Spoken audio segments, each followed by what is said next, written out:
আবু সাঈদের প্রসারিত দুই হাত যেন এক অলঙ্ঘনীয় পর্বত। কোনো বর্গীর সাধ্য নেই যেটা অতিক্রম করে বাংলাদেশের মানুষকে স্পর্শ করতে পারে।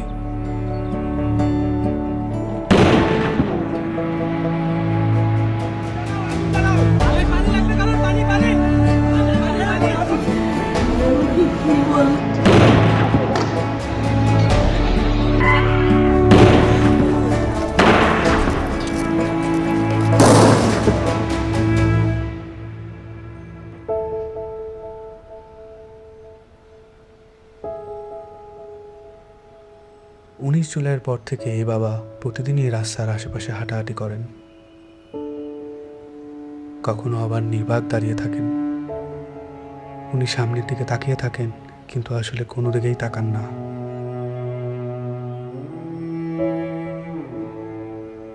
যেসব রাস্তা দিয়ে ওনার ছেলে হাঁটতো, ওইসব রাস্তায় উনি দাঁড়ালে উনি ওনার ছেলে রোম পান। আমার ছেলে মৃত্যু অবস্থায় যখন দাফন দিতে নিয়ে যাবে, এর আগে যখন দেখছি যে হাসতেছে, সে হাসতেছে, হাসি মুখ অবস্থা। ইভেন্টের কাজ করতো, শুধু বাপের কিভাবে একটু সাহায্য করে। কোনো আজে বাজে আড্ডাতে ছিল না। ওই সারাদিন শুধু কলেজ থেকে আসা ও একটুখানি বিকেলবেলা একটু বন্ধু বান্ধব নিয়ে ক্রিকেট খেলতো, ক্রিকেটের পাগল।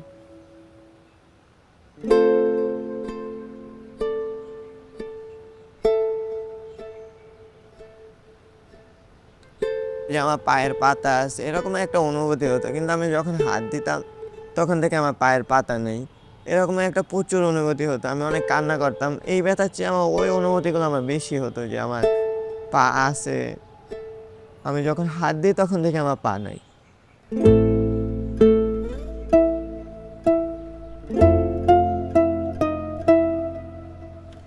এই হসপিটালে আমি অল্প কিছুদিন হলো আসলাম। পা দিয়ে নতুনভাবে হাঁটা শিখতে আছি, মানে ছোটকালে যেভাবে হাঁটা শিখেছে মা, ওই রকমের এখানেও হাঁটা শিখাচ্ছে আর কি।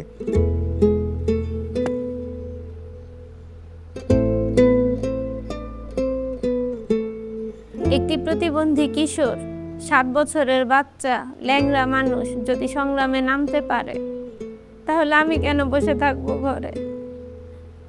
একদিন তো মরতেই হবে।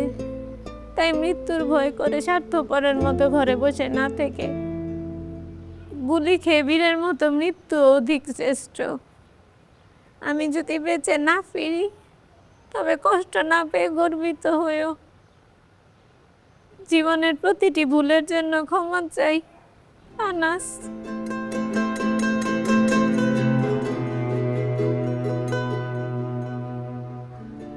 আমার সন্তানের বুকে গুলি লাগছে, আর তৃতীয়টা হয়েছে আমার কলিজায়। আল্লাহ পাক যতদিন আমাকে হায়াত দিছে, আমি এই হাহাকার নিয়ে বেঁচে থাকবো।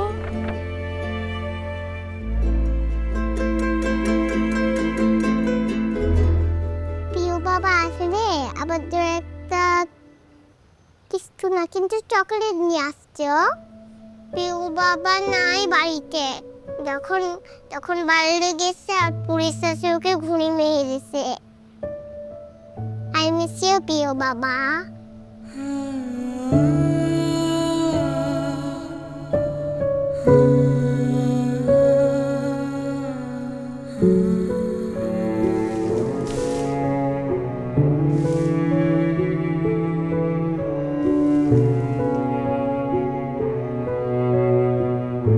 এখন ওদের চেম্বারের মধ্যে বক্তব্য দিছিল যে আমরা কোনো সরকার বিরোধী আন্দোলন নয়, আমরা নিজের অধিকার আদায়ের জন্য বলে বলা করার পরে ওদের পমেল বড়ুয়া ওই ছাত্রলীগের লিডার ছিল, তাই সেই গলা চিপি ধরছিল, গালমুখের থাপড় মারছে। এখন ওই জন্যই ওর জেদ ধরে শহীদ হলো কি এখন ওটার ব্যাখ্যাটা আর আমি জানি না।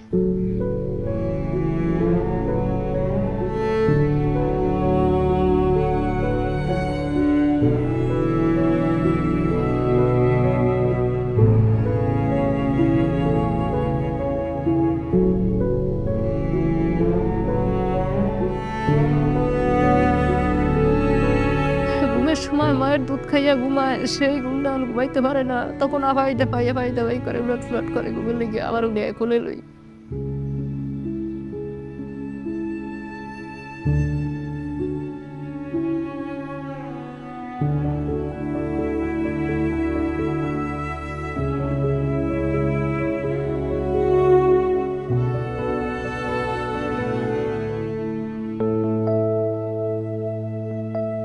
এখানে এসে যখন দেখি যে এখানে সবসময় ভাইয়া পড়াশোনা করতো, এই বিছানাতে থাকতো, এখন যখন দেখি ও নাই তখন একটা শূন্যতা কাজ করে মনের মধ্যে।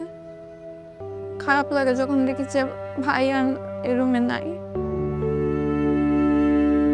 এই ছবিটা 18 জুলাই আমার আন্টি নাজিয়া খান ফেসবুকে পোস্ট করেছিল।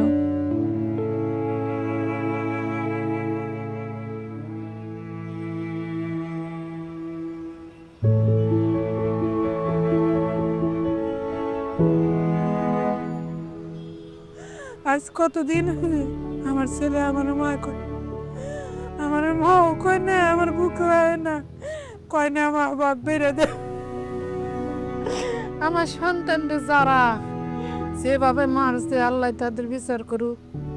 আমি সরকারের কাছেও বিচার চাই, জনগণের কাছেও বিচার চাই। আমার সন্তানদের মারছে, হাজার হাজার মায়ের বুক খালি করছে, যে কালি করছে তারও বিচার করুক আল্লাহ। কতটা তুমি হারালে বন্ধু, কেঁদেছে অন্তর। জানো না তুমি হারাবার ব্যথা, জানে পলাশির প্রান্ত।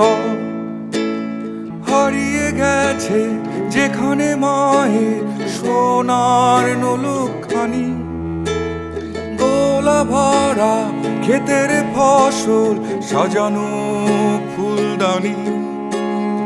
এ হারানোর বেদনা তুমি রেখো অন্তরে, দেখবে তোমার দুঃখ লুকাবে পলাশির প্রান্তরে। বাংলাদেশের বুকের ওপর চেপে বসা 36 দিনের এই ভারই আমরা নিতে পারছি না। একবার ভাবি চলেন, 16 বছরে কত বড় ভার হয়ে এটা আমাদের বুকের ওপর বসেছিল।